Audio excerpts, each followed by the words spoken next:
সত্যি সত্যি স্ট্যান্ডার্ডের আছে কিনা একটা বড় নিউট্রাল মেডিকেল সেন্টারে নিয়ে যাও, কাকে চেক আপ হোক। ও যদি হিম্মত থেকে ওই চ্যালেঞ্জটাই ও গ্রহণ করো, ও পাগল না, ঠিক আছে, নর্মাল ম্যান, ওটাকে দেখতে হবে। কিন্তু ওর বউ কেন ওকে ছেড়ে দিয়ে চলে গেছিল?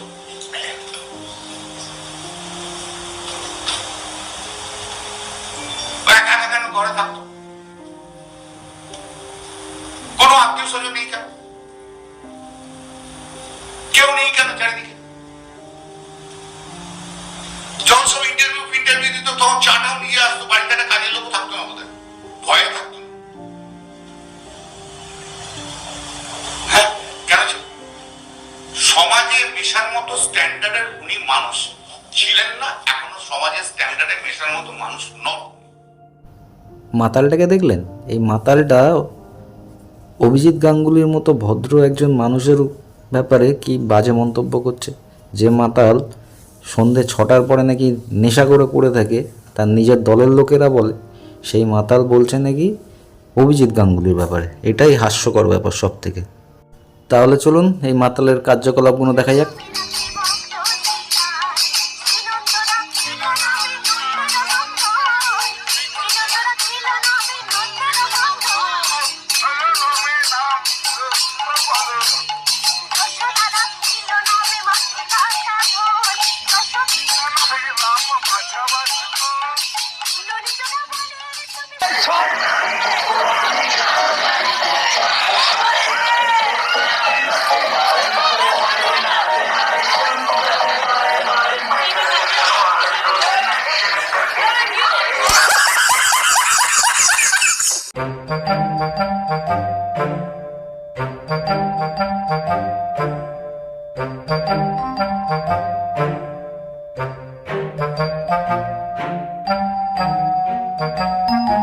এবার কল্যাণ বন্দ্যোপাধ্যায়ের বিরুদ্ধে কুরুচিকর পোস্টার। আজ রিষড়ার ওয়েলিংটন জুট মিলের গেট ছাড়াও বিভিন্ন জায়গায় শ্রীরামপুরে নতুন সাংসদ চাই লেখা পোস্টার দেখা যায়। করোনা আবহে অভিষেক বন্দ্যোপাধ্যায় ডায়মন্ড হারবার মডেল নিয়ে সম্প্রতি দলের সর্বভারতীয় সাধারণ সম্পাদককে কার্যত চ্যালেঞ্জ করেন শ্রীরামপুরের সাংসদ কল্যাণ বন্দ্যোপাধ্যায়। তা নিয়ে কল্যাণ বন্দ্যোপাধ্যায়ের বিরুদ্ধে সরব হন আরামবাগের সাংসদ অপরূপা পোদ্দার।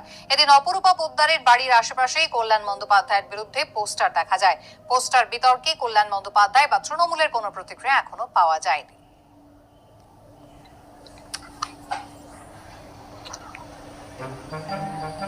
তাহলে ভাবুন, যে মানুষটাকে নিজের দলের লোকই নেশাখোর, তোলাবাজ, চরিত্রহীন বলছে, সেই মানুষ নাকি সার্টিফিকেট দেবে জাস্টিস গাঙ্গুলির। বাহ! যে মানুষটি দারিদ্র পরিবার থেকে উঠে এসে জীবনে প্রচুর স্ট্রাগল করে এবং WBCS অফিসার হয়, তারপরে অ্যাডভোকেট হয়, এবার সেখান থেকে হাইকোর্টের জাজ, তার ব্যাপারে বলছে কে? এক মাতাল। নেক্সট আরেকটা ভিডিও দেখাচ্ছি, এর থেকে এর চরিত্র কি সেটাই বুঝতে পারবেন। ভালো করে ভিডিওটা দেখবেন, কতটা চরিত্রের মধ্যে পার্থক্য আছে।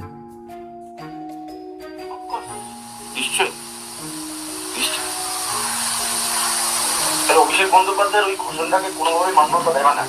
নিশ্চয়ই নামটা দিই না। ডায়মন্ড হারবার মডেল, আপনি কি এটা বলেছেন? মডেল কিসের diamond Harbour model? What diamond Harbour model? Diamond Harbour মডেলে কি হয়েছে? তাহলে 1 জানুয়ারি ওই এমপি ক্লাবকে খেলাতে বোম্বে থেকে সিঙ্গার নিয়ে এসে লক্ষ লক্ষ মানুষকে খেলার ভিড়ে জমা করা হলো কেন? তার 3 দিনের মধ্যে পাল্টে গেল।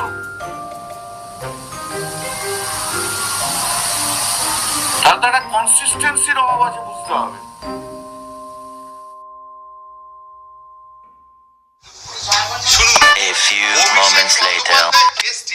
চলে গেছে না, সেই স্টেচারে যে ওর রাজনৈতিক বাবারা এখন যারা আছে না, তারা অভিষেক বন্দ্যোপাধ্যায়কে ভয়।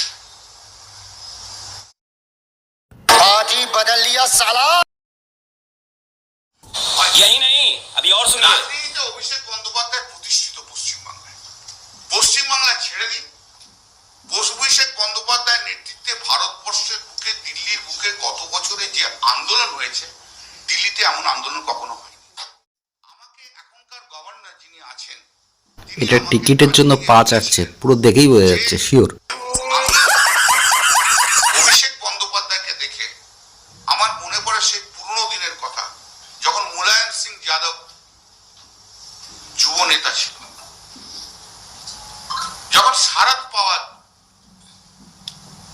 যুবক বয়সের নেতা ছিল, যখন মমতা বন্দ্যোপাধ্যায় যুব নেত্রী ছিল, এটা কিন্তু আমাকে এখনকার যে গভর্নর তিনি আমাকে কিন্তু বলেছিলেন অভিষেক বন্দ্যোপাধ্যায়ের মধ্যে প্রচুর সম্ভাবনা, তাই ভয় এত। কেন কেন একটা ছেলের পিছনে এত বড় লাগতে হচ্ছে? কেন একটা ছেলের পিছনে বিজেপিকে পুরো নেমে পড়তে হচ্ছে?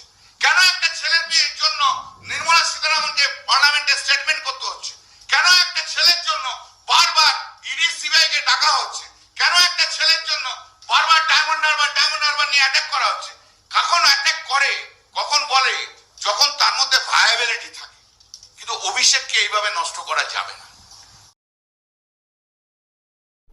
তাহলে আপনাদের কি মনে হয় কার মেন্টাল ট্রিটমেন্ট হওয়া দরকার আর কে কত বড় মাতাল সেটা ভিডিও দেখলেই বোঝা যাচ্ছে।